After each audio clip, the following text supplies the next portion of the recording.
नमस्कार, बहुत स्वागत है आप सबका। मैं हूं पुनीत पाठक और आप देख रहे हैं मेरा मध्य प्रदेश। मध्य प्रदेश की खबरें विस्तार से जानेंगे, लेकिन सबसे पहले बात भारतीय जनता पार्टी के संकल्प पत्र की।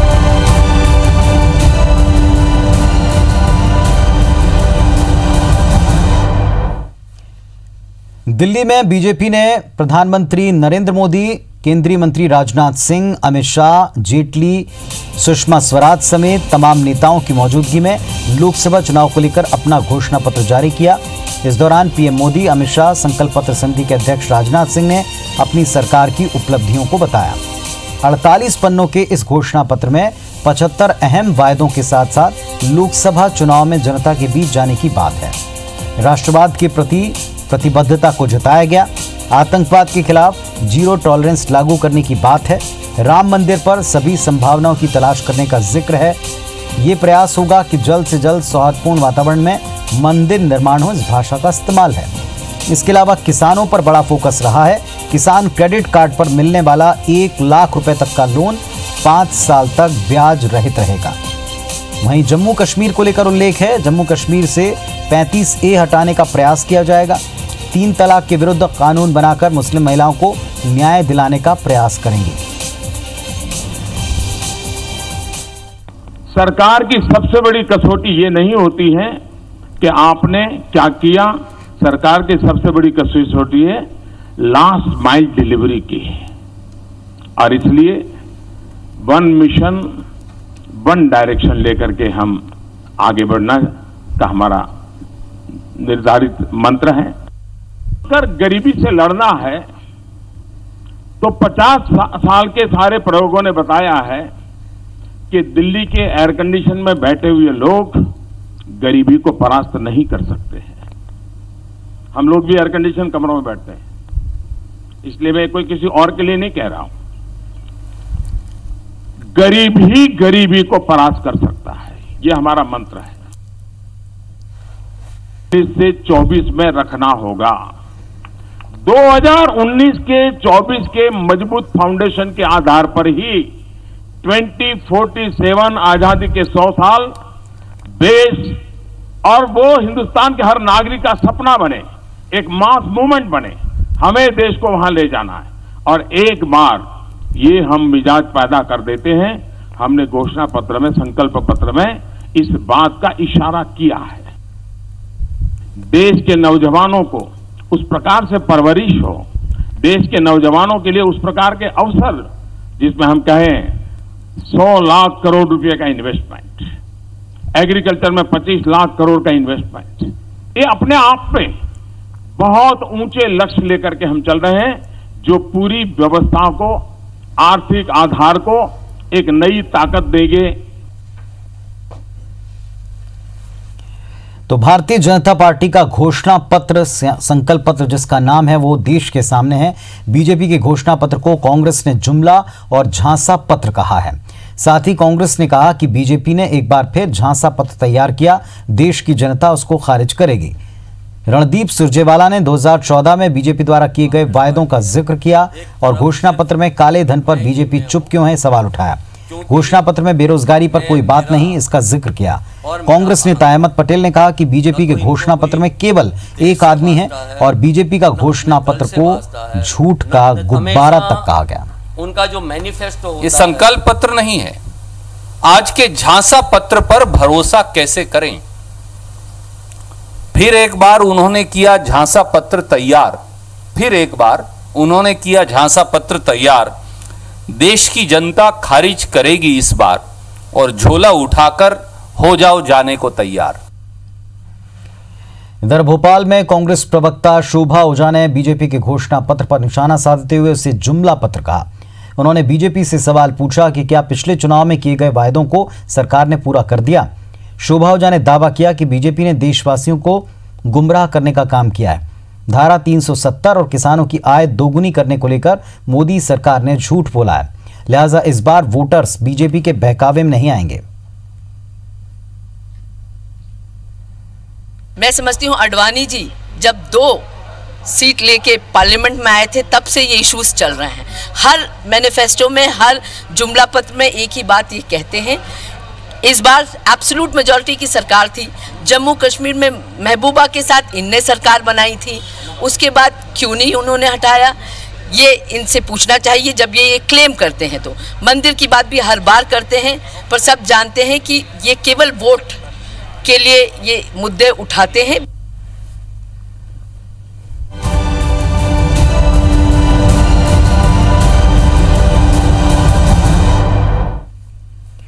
चलिए, वैसे वायदे करना, दावे करना चुनावी मौसम में बिल्कुल आम सी बात है, लोग भी इस बात को समझते हैं, लेकिन कई बार कुछ वायदे भारी भी पड़ जाते हैं। भोपाल में वोट के बदले नौकरी देने के प्रलोभन देने के मामले में प्रदेश के जनसंपर्क मंत्री पीसी शर्मा के खिलाफ एफआईआर दर्ज हुई है।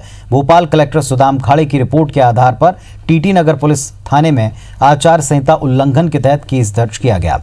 शर्मा ने भोपाल से प्रत्याशी दिग्विजय सिंह के कार्यक्रम में कार्यकर्ताओं से कहा कि आप वोट देंगे तो बदले में आपको नौकरी मिलेगी। बीजेपी ने इस मामले की शिकायत निर्वाचन आयोग से की। आयोग के निर्देश पर कलेक्टर ने पीसी शर्मा को नोटिस जारी किया। मंत्री का जवाब आने के बाद उन्हें आचार संहिता उल्लंघन का दोषी पाया। आज हमें भोपाल जिले से रिपोर्ट प्राप्त हुआ है कि श्री पीसी शर्मा के विरुद्ध एफआईआर दर्ज की गई। मध्य प्रदेश में लोकसभा चुनाव को लेकर नामांकन का दौर भी जारी है। जबलपुर, बालाघाट और सीधी में बीजेपी प्रत्याशियों ने अपने अपने पर्चे भरे। मंडला में कांग्रेस प्रत्याशी ने अपना नामांकन दाखिल किया।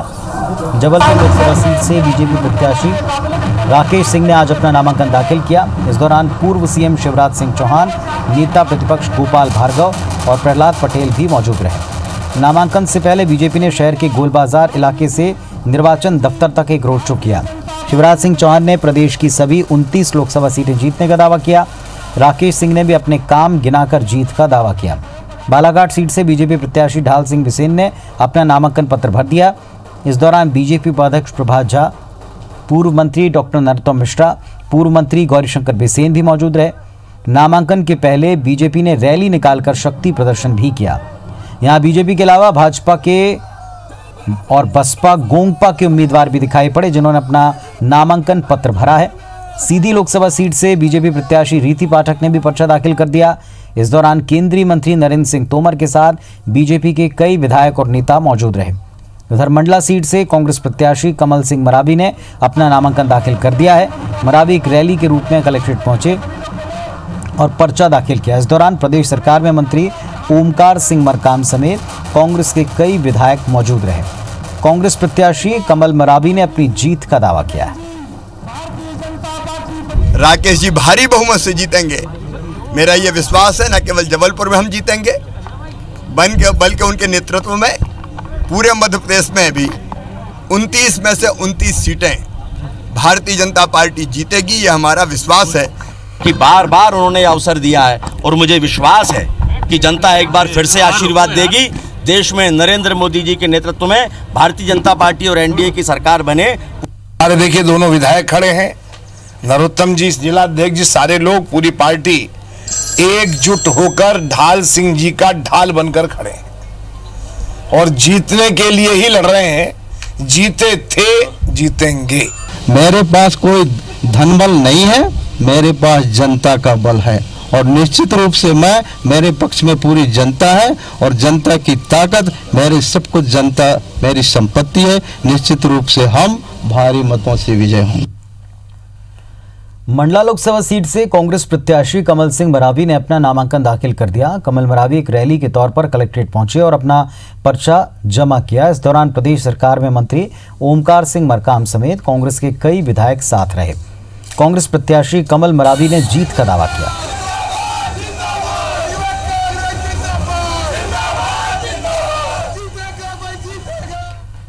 और लोकसभा चुनाव के मद्देनजर नामांकन के साथ साथ प्रचार और बैठकों का दौर भी जारी है। उज्जैन में कांग्रेस ने कार्यकर्ता सम्मेलन किया।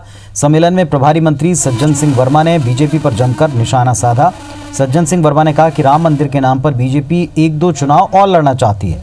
राम मंदिर का निर्माण सिर्फ कांग्रेस ही कर सकती है। वहीं इंदौर में भी युवा मतदाताओं को रिझाने के लिए एनएसयूआई ने युवा सम्मेलन का आयोजन किया। सम्मेलन में बड़ी संख्या में कॉलेज के छात्रों को बुलाया गया। छात्रों की समस्या सुनने के लिए एमपी सरकार के 3 मंत्री बाला बच्चन, जीतू पटवारी और विजय लक्ष्मी साधो मौजूद रहे। कार्यक्रम में कांग्रेस ने बीजेपी के घोषणा पत्र को जुमला करार दिया।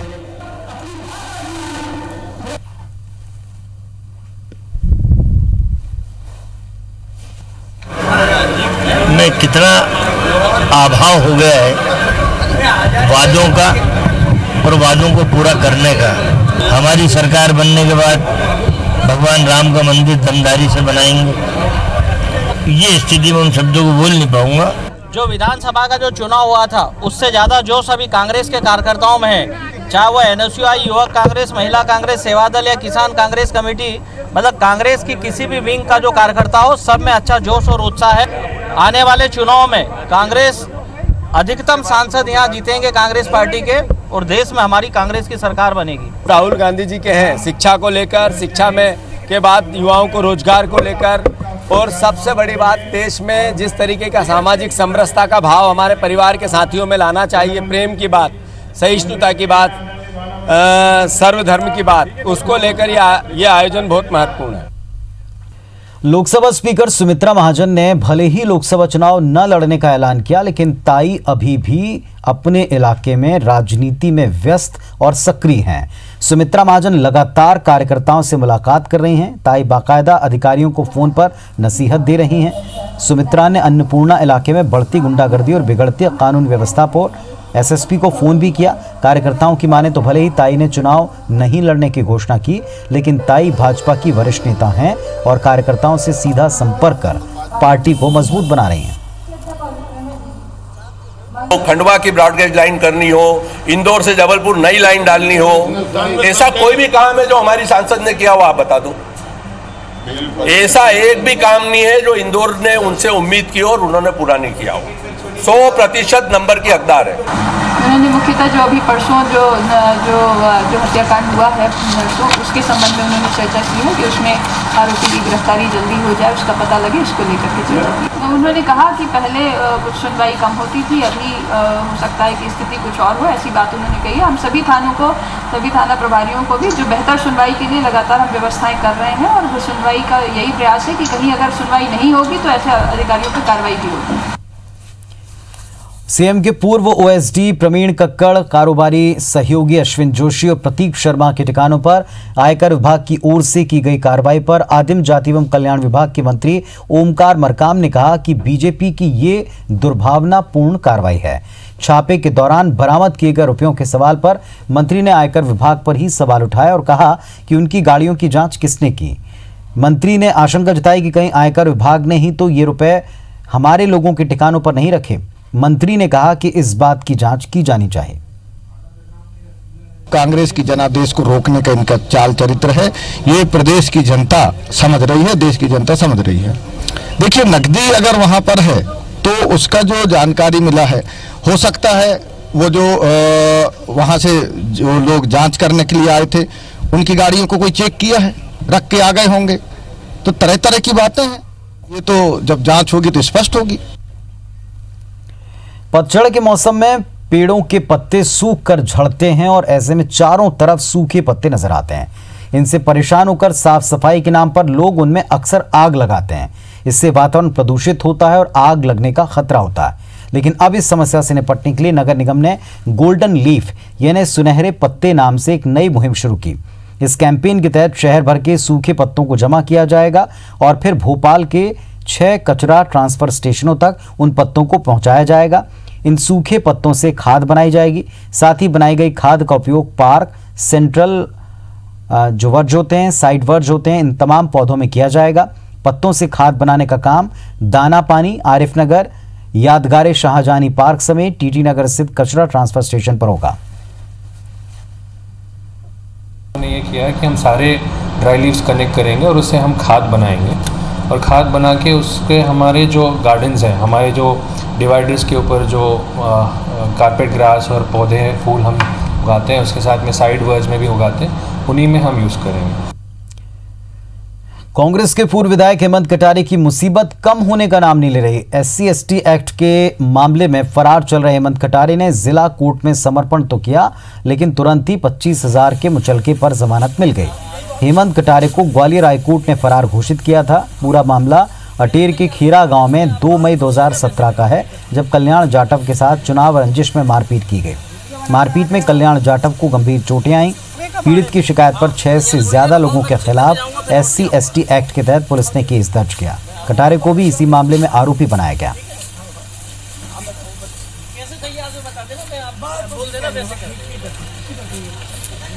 मध्य प्रदेश में मतदान प्रतिशत बढ़ाने के लिए 3 और स्टेट आइकॉन बनाए गए हैं। निर्वाचन आयोग ने इंदौर की मशहूर युवा गायक पलक मुंछाल, सागर जिले में जन्मे टीवी कलाकार गोविंद नामदेव और टीकमगढ़ के निवासी मिस एशिया पैसिफिक देशना जैन को स्टेट आइकॉन घोषित किया है। आयोग ने कहा कि स्टेट आइकॉन्स मतदाताओं के बीच जाकर उनको अधिक से अधिक मतदान के लिए मोटिवेट करेंगे। आयोग ने बताया कि अब तक पहले चरण की 6 संसदीय सीटों पर कुल 83 नामांकन पत्र जमा हुए हैं। प्रदेश के जो प्रथम चरण के 6 संसदीय क्षेत्र और 1 छिंदवाड़ा विधानसभा क्षेत्र के नामांकन का अनंतिम दिवस है। प्रदेश के पूर्व मुख्यमंत्री बाबूलाल गौर की हालत में सुधार आया है। बाबूलाल गौर को 2 दिन पहले ब्रेन हेमरेज की शिकायत के बाद भोपाल के एक निजी अस्पताल में एडमिट किया गया था। डॉक्टर्स के मुताबिक बाबूलाल गौर अब पहले से बेहतर हैं और जल्दी उनको हॉस्पिटल से डिस्चार्ज किया जाएगा। बाबूलाल गौर से आज अस्पताल में पूर्व मुख्यमंत्री दिग्विजय सिंह ने जाकर मुलाकात की, उनका हालचाल जाना। मां नर्मदा की असीम कृपा है आदरणीय श्री बाबूलाल गौर साहब पे। वो बहुत तेजी के साथ स्वस्थ हो रहे हैं और मैं तो अभी थोड़ी देर पहले उनसे मिल के आया, तो उन्होंने मुस्कुरा के अभिनंदन भी किया, मुझे बात भी की। और सबसे बड़ी बात है कि आज सुबह से ही जो पहले भाषा पे ऐसा लगता था कि क्लियर स्पीच नहीं आ रही है, तो अब थोड़े थोड़े शब्द भी निकलने लग गए। सीएम कमलनाथ कुछ ही देर में छिंदवाड़ा के सिमरिया में परिवार के साथ हनुमान जी के मंदिर पहुंचेंगे, आरती में शामिल होंगे। बता दें आपको, कल सीएम कमलनाथ छिंदवाड़ा विधानसभा उपचुनाव और नकुलनाथ छिंदवाड़ा लोकसभा के लिए अपना नॉमिनेशन फाइल करेंगे, नामांकन दाखिल करेंगे। नामांकन से पहले मुख्यमंत्री भगवान हनुमान का आशीर्वाद लेने पहुंचेंगे।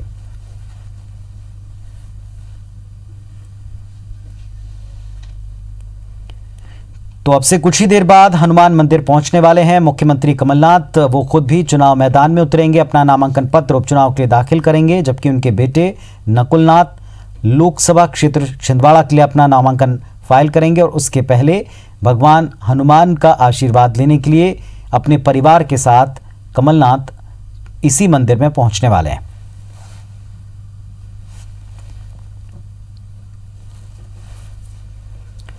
तो इस बुलेटिन में फिलहाल इतना ही, लेकिन खबरों और अपडेट्स के लिए आप जुड़े रहिए IBS 24 के साथ। नमस्कार।